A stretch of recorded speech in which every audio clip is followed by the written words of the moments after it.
معلوم یہ ہوا کہ رب العالمین جس چیز کو بھی قرآن سے منسوب کر دیتا ہے قابل احترام، اسی طریقے سے قدر کی رات کو بھی قرآن سے چونکہ نسبت ہے، اس کو اللہ تعالیٰ فرما رہا ہے انا انزلناہ فی لیلۃ القدر۔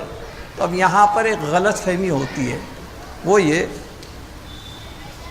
کہ سیرت کی ہر کتاب میں لکھا ہوا ہے کہ سب سے پہلے جو 5 آیتیں اتری ہیں قرآن کی غار حرا میں سرکار پر نازل ہوئیں، وہ سورہ علق کی 5، اقرا بسم ربک الذی خلق خلق الانسان من علق اقرا وربک الاکرم الذی علم بالقلم علم الانسان ما لم یعلم۔ ہر ایک بچے کو تسمیہ خوانی میں قرآن سکھانے میں پڑھانے میں آغاز میں سب سے پہلے جیسے غار حرا میں سب سے پہلے یہ آیتیں اتری، ویسی بچے کو بھی تسمیہ خوانی میں یہی آیتیں پڑھائی جاتی ہیں۔ تو سب سے پہلے یہ آیتیں اتری، تو پھر یہ کہا جا رہا ہے کہ نہیں قرآن پاک قدر کی رات میں اترا، حالانکہ وہ تو دن میں اترا اور سرکار آ کے گھر میں سنانے لگے بی بی خدیجہ رضی اللہ تعالیٰ عنہ کو۔ ان دونوں میں جو غلط فہمی ہوئی ہے اس کو دور کرنے مفسرین فرماتے ہیں کہ قرآن پاک کے نازل ہونے کے 2 اسٹیجز ہیں، 2 مرحلے ہیں۔ سب سے پہلے تو یہ کہ قرآن پاک لوح محفوظ سے آسمان دنیا پر اتار دیا گیا، وہاں پر لا کر رکھ دیا گیا، اور اس کے بعد حضور آقا نامدار صلی اللہ علیہ وسلم کی حیات مبارکہ میں جہاں جہاں ضرورت ہوئی، جس جس وقت اس کی ضرورت محسوس ہوئی، اس کے تقاضے کے مطابق ایک ایک آیت 2 آیت لا کر اتار دیے گئے۔ یہ نہیں کہ پورا قرآن اتار دیا گیا، اس لیے انزلناہ کے معنی پورا قرآن اتارنا، تو یہ پورا قرآن اتارا گیا ہے شب قدر میں لوح محفوظ سے آسمان دنیا پر۔ اور ویسے ہی اللہ تعالیٰ نے ایک جگہ ارشاد فرمایا نحن نزلنا الذکر وانا لہ لحافظون۔ تو نزلہ کے معنی ہیں الگ الگ ٹکڑے ٹکڑے، ایک ایک آیت ایک ایک سورہ اتارنا، اس کو نزلہ کہتے ہیں۔ تو اس طریقے سے قرآن کے 2 اسٹیجز ہوئے۔ پہلا اسٹیج جو اترا ہے وہ قدر کی رات میں، اور جو سرکار کی حیات مبارکہ میں مختلف طریقے سے اترے ہیں، تو اس کا مختلف جو نزول ہوا ہے وہ دراصل مختلف طریقے سے وہ قدر کی رات میں نہیں ہے، بلکہ قدر کی رات میں صرف پورا قرآن رہو محفوظ سے اترا، بعد میں ایک ایک آیت اتری، اور اس میں بھی رسول پاک صلی اللہ علیہ وسلم کو یہ اعزاز حاصل ہے، یہ فوقیت اور افضلیت حاصل ہے کہ جتنے پہلے کی کتابیں نازل ہوئیں وہ سب کی سب، جیسے حضرت موسیٰ علیہ السلام پر تورات اتری، یا اور زبور حضرت داؤد علیہ السلام پر، عیسیٰ علیہ السلام پر انجیل اتری، تو یہ کتابیں ان کو کسی ایک مقام پر بلا کر ان کو عطا کی گئی، جیسے موسیٰ علیہ السلام کو مقام طوا پر اٹھا کر اللہ کا کلام عطا کیا گیا۔ لیکن حضور صلی اللہ علیہ وسلم کو کسی ایک مقام پر طلب نہیں کیا گیا، بلکہ آقائے دو جہاں صلی اللہ علیہ وسلم جہاں جہاں تشریف لے جا رہے تھے قرآن وہاں وہاں نازل ہو رہا تھا۔ مکہ معظمہ کی گلیوں میں سرکار تشریف لے جا رہے تھے تو صاحب قرآن جہاں گئے قرآن وہاں نازل ہوا، اور آپ ہجرت کرنے کے لیے غار ثور میں تشریف لے گئے تو قرآن غار ثور میں نازل ہوا۔ مدینہ منورہ ہجرت کر کے تشریف لے گئے تو مدینہ کی گلی گلی سڑک سڑک پر جہاں سے آپ گزرے صاحب قرآن جہاں تھا قرآن وہاں نازل ہوا۔ بی بی عائشہ رضی اللہ تعالیٰ عنہ کے بستر پر آپ آرام فرما رہے تھے تو قرآن وہاں پر نازل ہوا۔ حجۃ الوداع کے وقت عرفات سے خطبہ دے رہے ہیں آپ تو اس وقت وہاں پر نازل ہوا۔ تو سرکار کو یہ افضلیت حاصل ہے کہ جہاں جہاں قرآن پاک سرکار تھے صاحب قرآن تھے قرآن وہاں نازل ہوا۔ البتہ حضور صلی اللہ علیہ وسلم کی نگاہوں میں لوح محفوظ بالکل کرسٹل کلیئر واضح بالکل کھلی ہوئی تھی، اس لیے جب کوئی آیت نازل ہوتی تو آپ فرماتے اس آیت کو فلاں سورے میں اس آیت کے بعد اس آیت کے پہلے رکھ دو۔ جس کے بعد ہمارے ہاتھ میں جو قرآن آیا ہے یہ وہی قرآن کا ترتیب دیا ہوا نسخہ ہے جس میں سرکار دو عالم صلی اللہ علیہ وسلم نے اس کی ترتیب دی اور اس کے ساتھ اس کو ایسی ایسی اعزازات سے نوازا کہ اس کی ترتیب میں بھی بعض واقعات ایسے گزرے ہیں جو دنیا کو تعجب میں ڈال دیتے ہیں۔ مثال کے طور پر حضرت صدیق اکبر رضی اللہ تعالیٰ عنہ نے سرکار دو عالم کے وصال کے بعد مسلمہ کذاب جو جھوٹا داعیے نبوت تھا اس کے خلاف آپ نے لشکر کشی فرمائی، اس کو ختم کیا، اس کو جنگ یمامہ کہتے ہیں۔ اس جنگ یمامہ میں بہت سے حفاظ شہید ہو گئے، جن کے سینے میں قرآن محفوظ تھا، بہت سے حفاظ شہید ہو گئے۔ حضرت عمر فاروق آئے، عرض کرنے لگے یا امیر المومنین، اگر ایسا ہوا تو پھر ہمارے پاس قرآن کے نسخے بھی نہیں ہیں، کیونکہ کسی کے پاس مکمل قرآن یا نسخہ یا کتاب کی شکل میں نہیں ہے، بلکہ کسی کے پاس چمڑوں کے اوپر قرآن کی آیت لکھی ہوئی ہے، کسی کے پاس موٹا ڈھاٹا کاغذ ہے، اس پہ لکھا ہوا ہے، کوئی تو اونٹ کی بڑی بڑی جو پسلی کی ہڈیاں ہوتی ہیں اس کے اوپر لکھ کے رکھے ہیں، بعض لوگ تو پتھر کے اوپر لکھ کے رکھے ہیں، ایک کتابی شکل میں نہیں ہے۔ اگر کتابی شکل میں تھی تو یہ حافظوں کے سینوں میں ہے، اب چند حافظ زندہ رہ گئے ہیں، خدا نہ خواستہ یہ نہ رہیں تو پھر ہمارے پاس قرآن کا وہ نسخہ جو لوح محفوظ میں سرکار دو عالم کی نگاہوں میں تھا وہ ہم اس سے محروم ہو جائیں گے۔ لہٰذا مناسب یہ ہوگا کہ جو قرآن منتشر طور پر رکھا ہوا ہے اس کو ایک جگہ جمع کیا جائے۔ چنانچہ حضرت زید بن ثابت رضی اللہ تعالیٰ عنہ کو ایک ڈیلیگیشن کا چیئرمین بنایا گیا، کمیشن کا، اور آپ کے تحت چند اور صحابہ تھے، اور انہوں نے ایک مہم شروع کی، جس کے پاس بھی قرآن کی آیتیں چمڑے پہ ہوں، کاغذ کے اوپر ہوں، پتھر کے اوپر ہوں، ہڈیوں کے اوپر ہوں، کپڑے پر ہوں، جس پر بھی لکھے ہوئے ہوں ان کو جمع کرنا، اور جمع کرنے کے بعد جن کے پاس دو نسخے، یعنی آپ کے پاس دو یا دو سے زیادہ صحابہ کے پاس موجود رہیں گے تو اس کی ایک کتاب میں تم ایک نعت لکھ لینا، کیونکہ کسی ایک چیز کے صحیح ہونے کے لیے دو وٹنس کی ضرورت ہوتی ہے شریعت میں، لہٰذا دو جگہ دو لوگوں کے پاس ہے تو اس کو آپ اپنی کتاب میں لکھ کر اس طرح ایک نسخہ بنا لینا۔ چنانچہ اس کی تکمیل جب ہوئی تو زید بن ثابت رضی اللہ تعالیٰ عنہ آئے اور عرض کرنے لگے، امیر المومنین، میں نے یہ پورا کام بڑی محنت سے، مشقت سے اور بڑے خشوع و خضوع عقیدت سے کیا ہے، لیکن عجیب حال ہے کہ صرف دو ایسے آیتیں ہیں جو ایک ہی صحابی کے پاس موجود ہیں، باقی کے جتنے 6664 آیات ہیں اس کے تو دو یا دو سے زیادہ لوگوں کے پاس مل گئے، لیکن دو آیات ایسی ہیں۔ آپ نے فرمایا وہ کون سی دو آیات ہیں؟ تو فرمایا یہ دو آیات ہیں، لقد جاءکم رسول من انفسکم عزیز علیہ ما عنتم حریص علیکم بالمؤمنین رؤوف رحیم فإن تولوا فقل حسبی اللہ لا الہ الا ھو علیہ توکلت وہو رب العرش العظیم۔ تو حضرت صدیق اکبر رضی اللہ عنہ فرمانے لگے اس میں تو سرکار کی ولادت کا ذکر ہے اور یہ ہر ایک کو زبانی یاد ہے، یہ ایک ہی کے پاس کیسا ملی؟ تو کہا کہ شاید زبانی یاد ہے اس لیے کسی دو سے زیادہ نہیں، ایک کے پاس ہی مجھے ملے۔ اب آپ کا تو کہنا تھا کہ دو یا دو سے زیادہ اصحاب کے پاس ملے تو اس کو اس مجموع میں جمع کریں، اب آپ فرمائیے اس کو کیا کرنا چاہیے؟ ایک صدیق اکبر رضی اللہ عنہ نے سوال کیا، یہ ایک صحابی ہیں سو کون ہے؟ کہا کہ وہ حضرت ابو خزیمہ ہے۔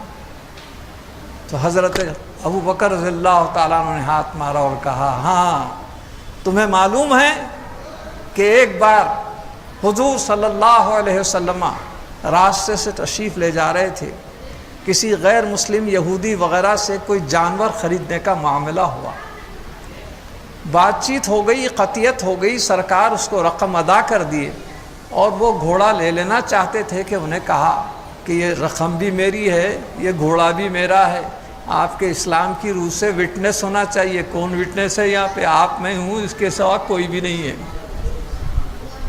حضور صلی اللہ علیہ وسلم فرمانے لگے ارے خدا کو حاضر و ناظر جان، ایسی کیوں غلطی کر رہا ہے، جھوٹ بول رہا ہے؟ اتنے میں حضرت ابو خزیمہ رضی اللہ تعالیٰ وہاں سے گزر رہے تھے. پوچھا کیا معاملہ ہے حضور؟ کہا کہ دیکھو بھائی ابھی معاملہ ہو گیا، رقم ادا ہو گئی، گھوڑا مجھے دینے کے بجائے اب وہ گھوڑا بھی کرا میرا ہے، رقم بھی میری ہے، اور شرط تمہارے اسلام کی یہ ہے کہ گواہ کم از کم ایک رہنا، تو کوئی بھی گواہ نہیں ہے. تو آپ نے کہا میں آپ کی طرف سے گواہ بنتا ہوں. سرکار دو عالم کو تعجب ہو گیا کہ یہ تو موجود نہیں تھے. وٹنس اس کو بولتے ہیں جو حاضر بھی ہو ناظر بھی ہو. کوئی ایکسیڈنٹ ہوا تو وہاں موجود بھی رہو، اپنی آنکھ سے دیکھے بھی، وہی وٹنس بن سکتا ہے. اور یہ تو تھے نہیں، لیکن وہ کافر دیکھ لیا کہ اب یہاں ایک گواہ جمع ہو گیا ہے اور 2 گواہ جمع ہوئے تو پھر میری رقم بھی کھینچ لیں گے، میرا گھوڑا بھی کھینچ لیں گے. اس وجہ سے چلتا بنا. جاتی سرکار پوچھنے لگے خزیمہ تم تو موقع واردات پر نہیں تھے، تم نے کیسی یہ شہادت دے دی؟ تو انہوں نے کیا جواب دیا؟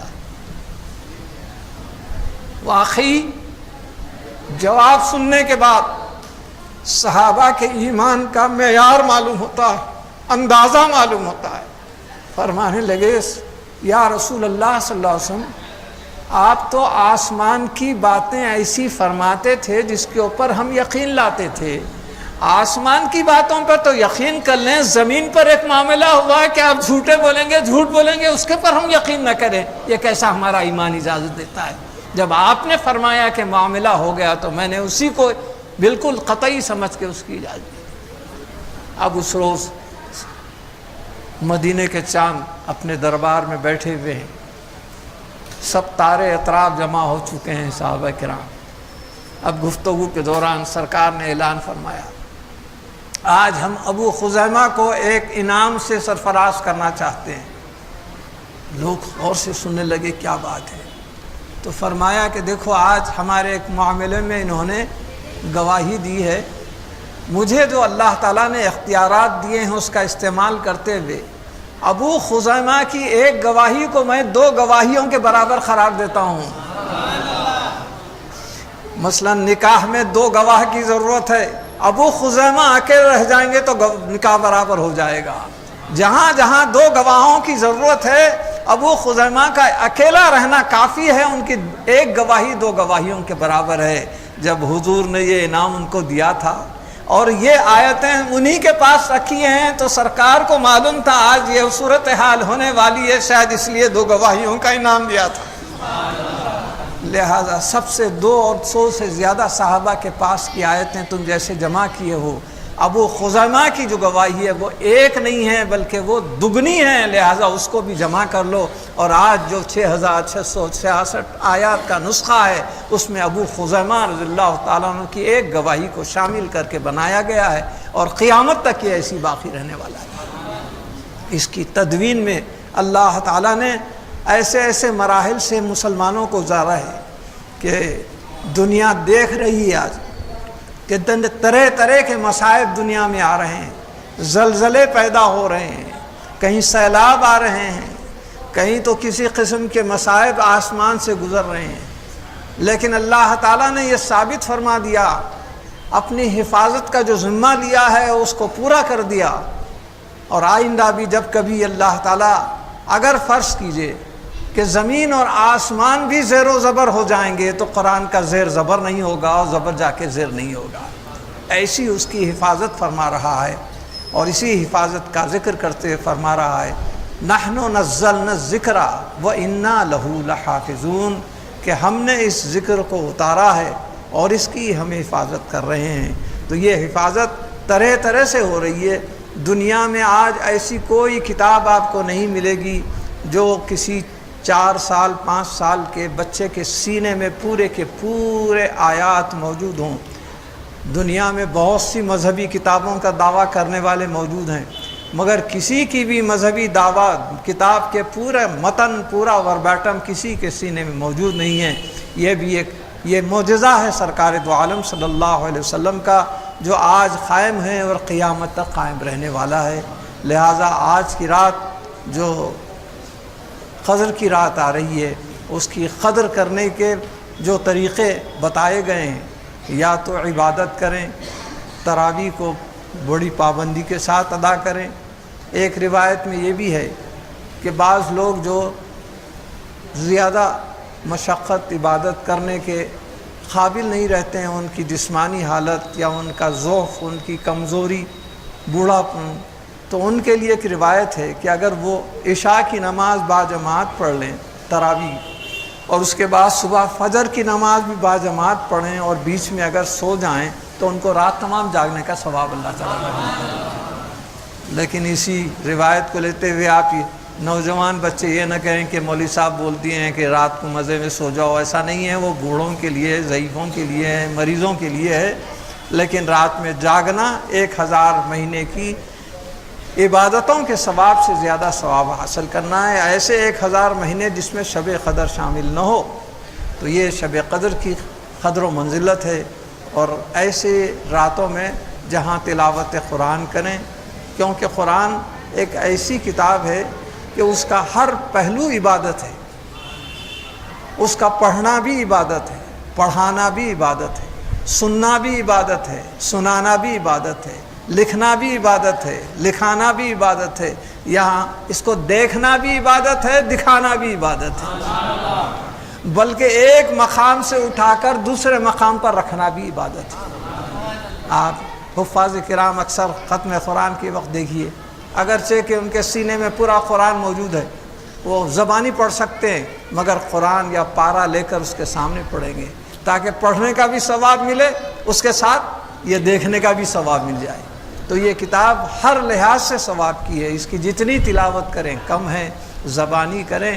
حضور تو فرماتے ہیں الف لام میم، یہ کہنے سے یہ مت سمجھو کہ ایک لفظ کہہ رہے ہیں، بلکہ الف حرف، لام حرف، میم حرف، اور ہر ایک کے 10 نیکیاں ہیں۔ کوئی الف لام میم کہہ دیتا ہے تو 30 نیکیاں اس کو اللہ عطا فرما دیتا ہے، اور اس مہینے میں ہر ایک نیکی کو 70 نیکیوں کا زیادہ اضافہ ہو جاتا ہے۔ اس طریقے سے 2100 ان الف لام میم کہنے سے نیکیوں کی تعداد بڑھ جاتی ہے۔ اب رہا یہ کہ یہ آج کی رات میں بعض ایسے بھی اصحاب ہیں کہ جو لوگ کچھ واقف نہیں ہونے کی وجہ سے، یا ہو سکتا ہے کہ لا علمی کی وجہ سے بعض ایسی عبادتیں بھی کر دیتے ہیں جس کی شریعت میں اجازت نہیں ہے، اس سے آپ کو ہوشیار رہنا چاہیے۔ سب سے پہلی چیز تو یہ ہے کہ لوگ صلاۃ التسبیح کو باجماعت پڑھنے کی کوشش کرتے ہیں۔ جامعہ نظامیہ کا باضابطہ فتویٰ ہے کہ کسی نفل نماز کو سوائے تہجد کے باجماعت پڑھنے کی اجازت نہیں، اور تہجد کو بھی صرف رمضان میں باجماعت پڑھنے کی اجازت ہے، باقی کے دوسرے مہینوں میں تہجد کو بھی باجماعت پڑھنے کی اجازت نہیں ہے۔ بعض لوگ اعلان کر کے لوگوں کو بلاتے ہیں، خود بھی غلطی کرتے ہیں، دوسروں کو بھی نیکی برباد گناہ لازم کر لیتے ہیں۔ آپ دیکھیے کہ ایک کامن سینس ہے کہ کوئی شخص سامنے امام بن کے کھڑا ہوا ہے، پیچھے مقتدی ہیں، اور اس میں 300 مرتبہ تسبیح پڑھنا ہے۔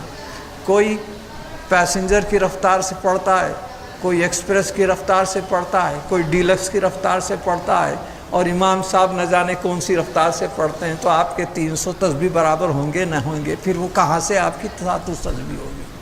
لہٰذا اس کو علیحدہ علیحدہ فرداً پڑھا کیجئے، جماعت کے ساتھ صلاۃ التسبیح کو مت پڑھیے، وہ وقت آپ کا ناقدری میں چلے جاتا ہے۔ اس کا طریقہ تو آپ کو معلوم ہوگا۔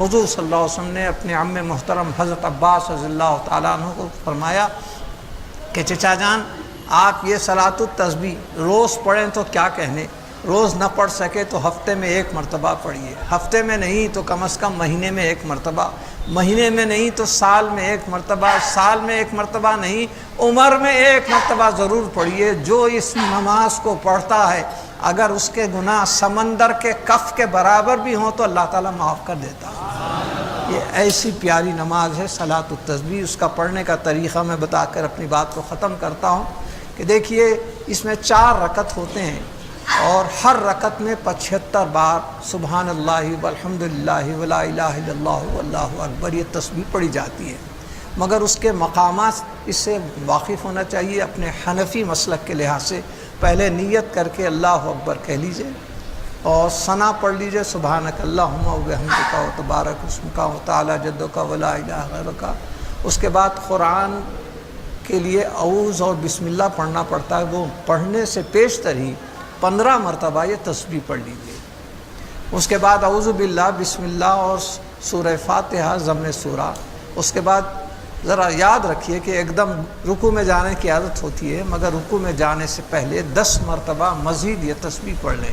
دوسرے معنی میں قیام کی حالت میں 15 اور 10 25 مرتبہ تسبیح ہو گئی۔ اس کے بعد آپ رکوع میں جائیے، رکوع کی تسبیح پڑھ لینے کے بعد اس تسبیح کو 10 مرتبہ پڑھیے، 25 اور 10 35 مرتبہ ہو گیا۔ پھر اللہ اکبر کہہ کر پہلے سجدے میں چلے جائیے، اللہ اکبر کہہ کر کھڑے رہیے، جس کو قومہ کہتے ہیں۔ اس قومہ میں بھی 10 مرتبہ اس کو پڑھتے ہیں، تو 35 اور 10 45 مرتبہ ہو گیا۔ اس کے بعد پہلے سجدے میں جائیے، سجدے کی آپ تسبیح کرنے کے بعد اس تسبیح کو 10 مرتبہ پڑھیے، 45 اور 10 55 ہو گئے۔ اس کے بعد دونوں سجدوں کے بیچ میں جو بیٹھتے ہیں اس کو جلسہ کہتے ہیں، اس وقت بھی 10 مرتبہ پڑھیے، 55 اور 10 65 مرتبہ ہو گئے۔ دوسرے سجدے میں پھر مزید سجدے کی تسبیح کے بعد اس کو 10 مرتبہ پڑھیے، 75 مرتبہ ہو گئے۔ یہ ایک رکعت میں ہو گئے، باقی کے ہر رکعت میں اسی طریقے سے 75 مرتبہ پڑھیے۔ 75 کو 4 سے ضرب دیجئے تو 300 مرتبہ تسبیح ہو جاتی ہے۔ اس کے بعد جو دعا کریں اللہ تعالیٰ اس کو قبول فرماتا ہے۔ اور سب سے بڑھ یہ کہ ایک اندھے کو کیا چاہیے؟ آنکھیں۔ ویسے گناہگار کو کیا چاہیے؟ مغفرت۔ تو مغفرت نصیب ہو جاتی ہے، بخشش اللہ تعالیٰ کی طرف سے ملتی ہے۔ تو اس طریقے سے اپنی رات کو گزاریے، آج کی رات کی قدر کیجیے۔ اور سوتے ہوئے سونا تو بہت کچھ ہے۔ بی بی رابعہ بصریہ کو جب نیند آتی تو کہتی تھیں، اے رابعہ تجھے سونے کی اتنی خواہش ہے، ایک مرتبہ تو سو جائے گی تو دنیا تمام آنکھیں تجھے اٹھائے گی بھی تو نہیں اٹھے گی، لہذا اس سے پہلے اللہ کی یاد میں جاگتی رہے اور جاگ کر اللہ کی عبادت کر۔ تو آج کی رات کو جاگتے ہوئے قدر کی قدر کیجیے، اور اللہ تعالیٰ سے ہم دعا کرتے ہیں کہ رب العالمین ہم سب کو آج کی رات جاگنے کا اور اس کی قدر کرنے کا حوصلہ عطا فرمائے۔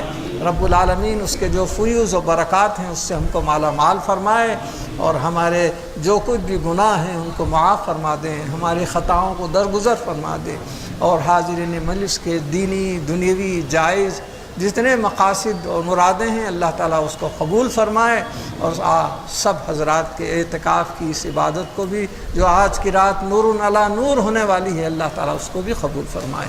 وصلی اللہ تعالی علی خیر خلقہ نور عرشہ سیدنا محمد و آلہ و اصحابہ اجمعین والحمد۔